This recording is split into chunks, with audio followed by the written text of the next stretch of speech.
నమస్తే శ్రీమాత్రే నమః శ్రీ గురుభ్యో నమః జూన్ నెల 4వ తారీఖు 2025 బుధవారం నాటి పంచాంగం ప్రకారము శ్రీ విశ్వావసు నామ సంవత్సరం ఉత్తరాయణం గ్రీష్మ ఋతువు జ్యేష్ఠ మాసం శుక్లపక్షం. ఈరోజు సూర్యోదయ సమయము తెల్లవారుజామున 5:44 సూర్యాస్తమ సమయం సాయంత్రం 6:44. ఈరోజు తిథి నవమి రాత్రి 11:56 వరకు. తదుపరి దశమి తిథి ప్రవేశము. ఈరోజు నక్షత్రం ఉత్తర ఫల్గుణి అనగా ఉత్తర నక్షత్రము తెల్లవారుజామున 3:31 వరకు. తదుపరి హస్త నక్షత్ర ప్రవేశము. ఈరోజు వర్జ్యం ఉదయం 8:57 నుండి 10:43 వరకు. తదుపరి దుర్ముహూర్త సమయము ఉదయం 11:48 నుంచి మధ్యాహ్నం 12:40 వరకు. యమగండ కాలము ఉదయం 7:22 నుంచి 8:59 వరకు. బ్రహ్మ ముహూర్త సమయం తెల్లవారుజామున 4:08 నుంచి తెల్లవారి 4:56 వరకు. అమృత గడియలు రాత్రి సమయంలో 7:35 నుంచి రాత్రి 9:22 వరకు. ఈరోజు అభిజిత్ ముహూర్తం లేదు. ఇది నేటి పంచాంగం. నమస్తే. నమస్తే శ్రీమాత్రే నమః శ్రీ గురుభ్యో నమః. జూన్ నెల 4వ తారీఖు 2025 నాటి దిన ఫలితాలలో గ్రహస్థితులు ఎలా ఉండబోతున్నాయి, వాటి యొక్క ప్రభావము ఫలితాలు మేషాది ద్వాదశ రాశుల వారికి ఎలా ఉండబోతోంది అనే అంశంలో ముందుగా గ్రహస్థితి చూసినట్టయితే సూర్యుడు వృషభ రాశిలోను, చంద్రుడు సింహరాశిలో ఉత్తర ఫల్గుణి నక్షత్రంలో ఉన్నాడు. కుజుడు మిథునంలోను, బుధుడు వృషభంలోను, గురుడు మిథునంలోను, శుక్రుడు మిథునంలోను, శని వక్రించి కుంభంలోను, రాహు మీనంలోను, కేతువు కన్యాలోను. అయితే ఈ యొక్క రాశుల యొక్క స్థితిగతులు వాటి ఫలితాలు మేషాది ద్వాదశ రాశుల వారికి ఎలా ఉండబోతోంది అనే దాంట్లో ముందుగా మేషరాశి వారికి వ్యవహారాల్లో స్పష్టత అవసరము. ఆరోగ్య విషయాలలో అప్రమత్తంగా ఉండాలి, డాక్టర్ పర్యవేక్షణ తీసుకోవాలి. స్నేహితుల తోడుతో పనులన్నీ పూర్తి చేసుకునే అవకాశం కనబడుతోంది. మీకు చెప్పదగిన పరిహారము సుబ్రహ్మణ్యేశ్వర స్వామి వారి ఆలయ దర్శనం చేసుకోండి, ఆరాధన చేసుకోండి, అభిషేకం కూడా చేసుకున్నట్టయితే విశేషమైన ఫలితాలు పొందుతారు. తదుపరి రాశి వృషభ రాశి. ఈ రాశిలో ఉండేవారికి ధన వ్యవహారాల్లో అనగా డబ్బుకు సంబంధించినటువంటి వ్యవహారాల్లో విజయాన్ని పొందుతారు.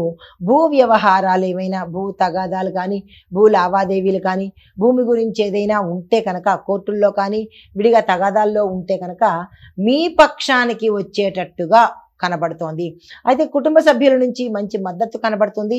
సమయానికి వాళ్ళు సహాయ సహకారాలు సలహాలు ఇచ్చే అవకాశం కనబడుతోంది. మీకు చెప్పదగిన పరిహారము లక్ష్మీదేవి స్తోత్ర పారాయణ తప్పనిసరిగా చేసుకోండి. లక్ష్మీ అమ్మవారి ఆలయ దర్శనం చేసుకుని మీ పేరిట అనగా స్త్రీలైతే కుంకుమ పూజ చేయించుకోండి, పురుషులైతే మీ పేరిట అర్చన చేయించుకున్నట్టయితే కనుక ధన సంబంధిత అడ్డంకులు ఏవైనా ఉంటే తొలగిపోయే అవకాశం కనబడుతోంది. తదుపరి రాశి మిథున రాశి.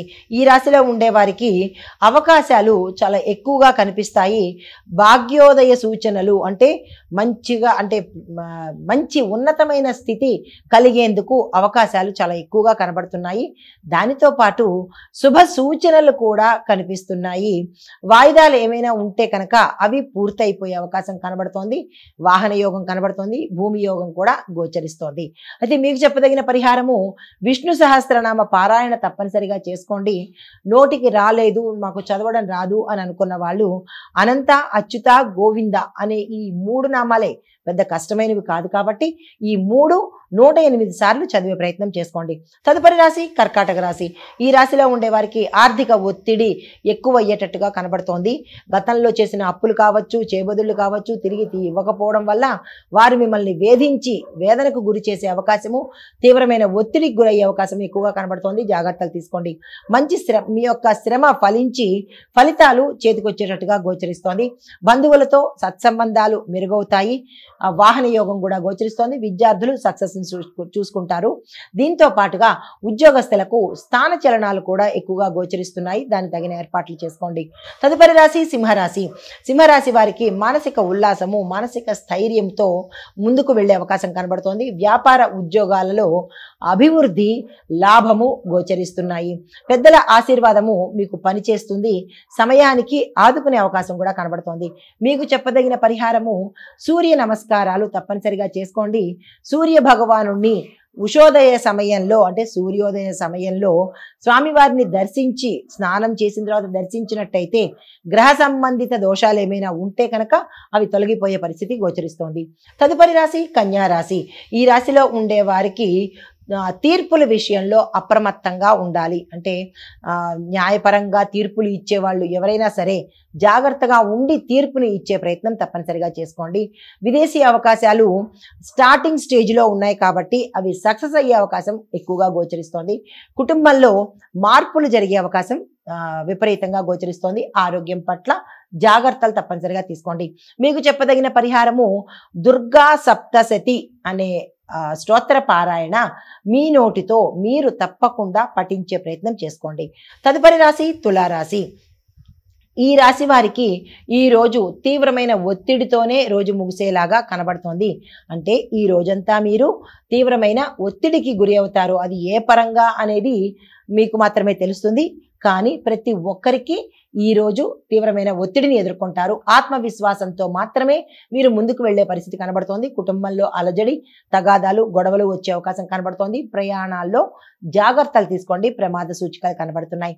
అయితే పరిహారంగా నవగ్రహ పూజ చేయించుకోవడం కానీ, నవగ్రహ ఆలయంలో ప్రదక్షిణలు చేసుకున్నట్టయితే కొంత సానుకూలమైన ఫలితాలు పొందే అవకాశం కనబడుతోంది. తదుపరి రాశి వృశ్చిక రాశి. ఈ రాశి వారికి కొన్ని పనులు నిలిచిపోవడము, కార్యసిద్ధికి అనుకూలంగా లేకపోవడము, కార్య విఘ్నం జరగడము ఇలాంటివి గోచరిస్తున్నాయి. మీరు ఏదైనా నిర్ణయాలు తీసుకోవాలంటే తదుపరికి పోస్ట్ పోన్ చేసుకుంటే మంచిది. వృద్ధుల విషయంలో కొంచెం జాగ్రత్తలు తీసుకోండి. మీ ఇంట్లో ఎవరైనా వృద్ధులు ఉంటే కనుక వారి పట్ల జాగ్రత్తలు తీసుకోండి. ఈరోజు ఈ రాశిలో ఉండే వారికి ఎవరికి అంతగా కలిసి వచ్చే అవకాశం కనబడలేదు. ఏ పని చేయాలన్నా తదుపరి రోజుకి వాయిదా వేసుకోండి. మీకు చెప్పదగిన పరిహారము ఆంజనేయ స్వామి వారి స్తోత్రాన్ని తప్పనిసరిగా పఠించే ప్రయత్నం తప్పనిసరిగా చేసుకోండి. అదే తదుపరి రాశి ధనస్సు రాశి. ఈ రాశిలో ఉండే నిరుద్యోగులకు ఉద్యోగ అవకాశాలు వచ్చే దిశ కనబడుతోంది. విద్యార్థులకు పాస్ అవ్వడము, రిజల్ట్ అంటే వచ్చే ఫలితాలు విజయాన్ని సూచించేటట్టుగా కనబడుతోంది. మీరు ఏ ప్రయత్నం చేసినా ఈరోజు సక్సెస్ సాధించే అవకాశం కనబడుతోంది. ఆధ్యాత్మిక చింతన చేయాలి అని అనుకునే వాళ్ళకి ఈరోజు మంచి శుభదినము. ఆ దిశగా ప్రయత్నం చేయండి. మీకు చెప్పదగిన పరిహారము గురు పూజ, వేద పఠన శ్రవణము. అంటే మీరు వేదాలు చదువుతున్నప్పుడు విద్యార్థులు చదువుతున్న వేద పఠనని మీరు వింటే కనుక విశేషమైన ఫలితాలు పొందుతారు. తదుపరి రాశి మకర రాశి. ఈ రాశిలో ఉండే వారికి ఆర్థికంగా ఈరోజు విశేషమైన లాభాలు వచ్చే అవకాశం కనబడుతోంది ప్రతి రంగంలో ఉన్న వాళ్ళకి. అయితే కుటుంబంలో ఆనందదాయకమైన సంఘటనలు, శుభవార్తలు వినడము, ఆకస్మిక ధనప్రాప్తి కలగడము ఇలాంటి సూచనలు కూడా గోచరిస్తున్నాయి. అయితే ఉద్యోగంలో కొన్ని మార్పులు జరిగే అవకాశము, ఉద్యోగస్తులకు కొన్ని విపరీత పరిణామాలు ఎదుర్కొనే అవకాశం కూడా ఇక్కడ గోచరిస్తోంది. వ్యాపారస్తులకు కూడా సామాన్యంగా ఉంటుంది తప్ప పెద్దగా చెప్పుకోదగినట్టుగా ఈ రోజు కనిపించడం లేదు. ఆరోగ్యపరంగా జాగ్రత్తలు తీసుకోండి. అయితే మీకు చెప్పదగిన పరిహారము శనిదేవుడికి పూజలు చేయడం కానీ, తిలాభిషేకం చేయడం కానీ యథాశక్తి చేసుకున్నట్టయితే సానుకూలమైన ఫలితాలు పొందుతారు. తదుపరి రాశి కుంభరాశి. ఈ రాశిలో ఉండే విద్యా ఉద్యోగులకు నిరాశ కలిగే అవకాశం కనబడుతోంది. మీరు ఏ ప్రయత్నం చేసినా నిరాశ మిగిలేటట్టుగా కనబడుతోంది. ఏ ప్రయత్నాలు చేయకండి. అయితే కొత్తగా వ్యూహాలు ఏమైనా ప్రారంభిస్తే, కొత్తగా ప్లాన్స్ వేయడం కానీ లేదా కొత్తగా ఏది చేసినా సరే ఈరోజు కలిసి వచ్చేటట్టుగా గోచరిస్తోంది. మీకు చెప్పదగిన పరిహారము శివ పూజ చేసుకోండి. రుద్రాభిషేకం మీ పేరిట చేయించుకున్నట్టయితే సానుకూలమైన ఫలితాలు పొందే అవకాశం గోచరిస్తోంది. ఇది ఈ రాశిలో ఉండే వారికి చెప్పదగిన ఫలితాలు. తదుపరి రాశి మీనరాశి. ఈ రాశిలో ఉండే వారికి విపరీతమైన ఆలోచనలు, మీకు ఎక్కువగా ఉంటాయి. వాటిని కొంచెం పక్కన పెట్టి మీ పని మీద శ్రద్ధ పెట్టే ప్రయత్నం చేసుకోండి. బంధుత్వ సంబంధాలతో మానసిక తృప్తి కలుగుతుంది. విడిపోయిన బంధువులు తిరిగి మళ్ళా కలుసుకునే అవకాశం గోచరిస్తోంది. అయితే ధైర్యంతోనే మీరు ఏ పనైనా ఈరోజు చేయవలసిన పరిస్థితి. అధైర్యంగా నిరాశగా ఉండేటట్టయితే కనుక కొంత నెగిటివ్ రెస్పాన్స్ వచ్చే అవకాశం కనబడుతోంది. జాగ్రత్తలు తీసుకోండి. ఆరోగ్యపరంగా కొన్ని ఇబ్బందులు కనబడుతున్నాయి, జాగ్రత్తలు తీసుకోండి. అయితే మీకు చెప్పదగిన పరిహారము, గురుగ్రహ శాంతి కోసము జపము కానీ, దానము కానీ, హోమం కానీ చేయించుకున్నట్టయితే మీ యొక్క శక్తి అనుసారము లేదా మీ స్తోమత ప్రకారం చేయించుకున్నట్టయితే మీకు అంటే మీ యొక్క జాతకంలో గ్రహాల యొక్క ఫలితం ఎలా ఉంటుంది అనే దాన్ని బట్టి సానుకూలమైన ఫలితాలు పొందే అవకాశం కనబడుతోంది. ఇవి ఈనాటి గోచార రీత్యా చెప్పదగిన మేషాది ద్వాదశ రాశుల వారికి ఫలితాలు, సూచనలు. నమస్తే.